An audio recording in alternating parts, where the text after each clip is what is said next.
Prepping ain't easy, and it's definitely not cheap.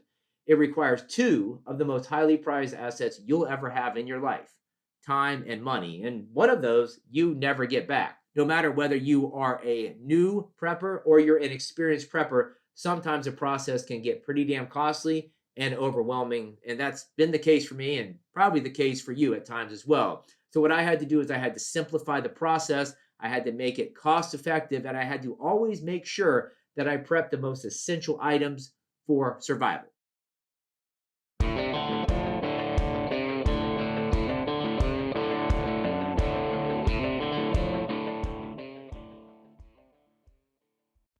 Last time I checked, inflation is out of control thanks to lots of factors. This guy named Joe Biden, this World War III thing going on in Europe, and some other issues, right? So, whatever the case is, I can't control any of those factors. So, what I have to look at is how far does my dollar go? And right now, it doesn't go very far. It literally cost me $70 to fill up the gas tank in my four-door sedan.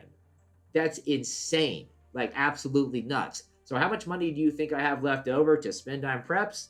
Not a ton. So it's very important when your dollar doesn't have much purchasing power to flex it to the maximum capability and not to waste money on frivolous items. So how do I get it done? Well, it's pretty simple. All I do is remember the 3 B's of prepping. Beans. That means food, water, something to purify the water, and something to cook the food with. Next is bullets.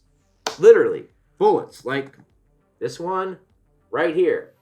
And then something to put the bullets in so you can go pew, pew, pew, pew, pew, and have a cool and awesome day. And then finally, bandages, right? Because people might be pew, pew, pewing at you, and you may need to bandage yourself up a little bit. So a comprehensive first aid kit that is capable of managing minor and major medical events. And maybe money ain't a thing to you. Maybe you're rocking 5-6 figures in the bank account and a massive underground bunker with enough supplies to last for the next 50 years. And if that's the case, then I am super happy for you. The only thing I would ask is maybe, you could help out, support your favorite YouTube survivalist with a donation. I've had my eye on this pair of tactical night vision goggles that only cost as much as a used Honda Civic. I'll post my mailing address down below. Maybe you can hook me up.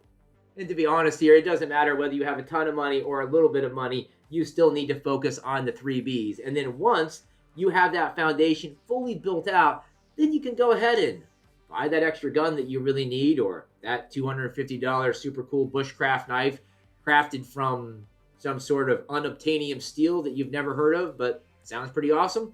Yeah, you can hook that up, or maybe even better, maybe get another accessory for your AR. Or maybe it makes more sense to circle back to the 3 B's of prepping and then build on that foundation. So here's a good example. For the beans category, maybe you go ahead and now that you have the food, the water, the purification, the cook set, maybe you add and build out a really cool rainwater collection system. When it comes to bullets, sooner or later, you're going to run out of bullets. Maybe it would be cool to invest in some reloading equipment and a way to make your own bullets. And then finally, with bandages, maybe it would be a great idea to invest in some first aid courses. Maybe add some antibiotics to your first aid kit or some radioactive tablets. Actually, that's pretty important because as of just a couple days ago, I believe Canadian Prepper said that we were all going to die from some sort of nuclear attack from Russia. Or was it China?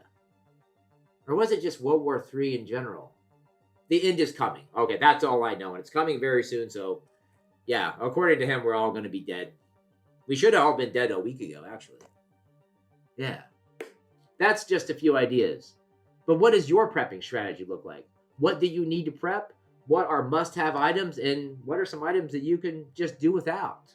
I'd love to hear your take down there in the comment section. And the great thing about the comment section is when we have information posted in there, it can help out the newbie prepper or even somebody who's experienced but maybe has gotten a little stuck in the prepping process.